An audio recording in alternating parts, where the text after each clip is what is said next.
Hi guys, it's Nicole and I'm here to talk to you a little bit more for Mental Health Awareness Month, which is May in the United States. So today I'm going to be talking a little bit about post-traumatic stress disorder.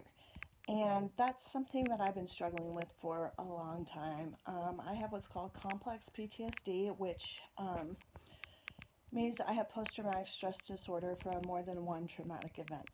And a lot of that is stuff from childhood, which I had really not thought about in years, and also from domestic violence. So when I got divorced, I did a lot of therapy for domestic violence. I went to groups. I learned about narcissism and a lot of the red flag triggers for that. So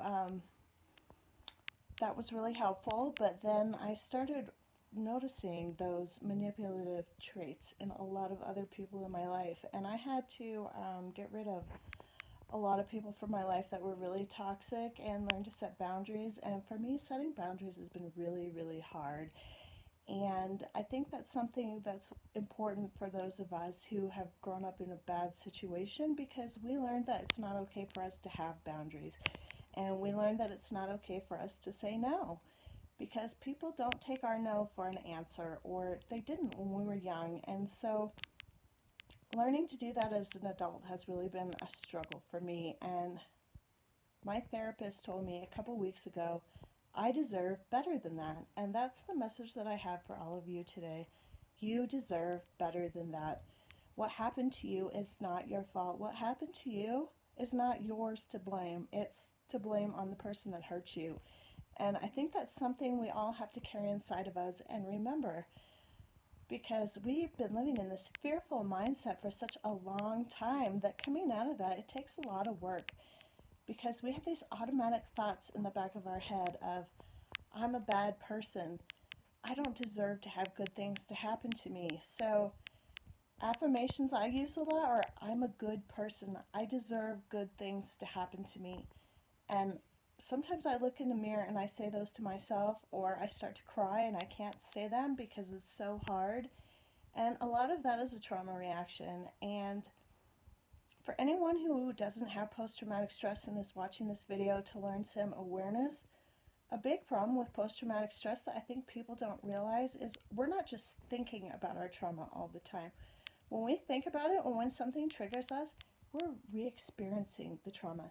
It's like it's happening to us again, and like we're still in that place, and we're still trapped, and we're still afraid. And so sometimes, like, it's the run, hide, fight response. And I learned about this in an active shooter training, which actually made me think about, like, I mean, that's a trauma too.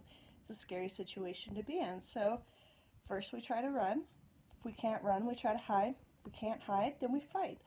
So a lot of times I'll try to walk away from a negative situation and just not say anything, because I'm feeling triggered, and I know if I say something, it's not going to be something nice, because if I can't run, if I can't hide, and I'm forced into a confrontation with somebody, you know what? I'm out for blood, because, like, it's kind of a kill or be killed situation. And that's how trauma is for people. It's like we're re-experiencing a kill or be killed situation. And a lot of veterans coming back from war, they experience that because they were in a battlefield where it's kill or be killed. Well, you know what? Being in a household that's abusive is the same thing, because you never know when somebody's going to hurt you. You never know when you're going to say the wrong thing or do the wrong thing, or what's going to be misinterpreted or taken the wrong way. And it's a kill or be killed situation. Like, I've actually been threatened with my life by a person that had a gun. So yeah, it's like the same as being in war, except for I didn't have training for war. I don't have combat training. I don't know what I'm supposed to do.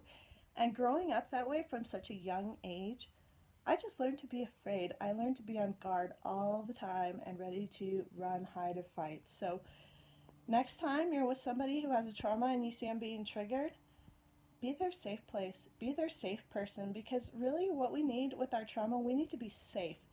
And until we feel safe, we can't come down from that panic level, because the panic's what keeps us alive, helps us run, it helps us hide, it helps us fight. So guys,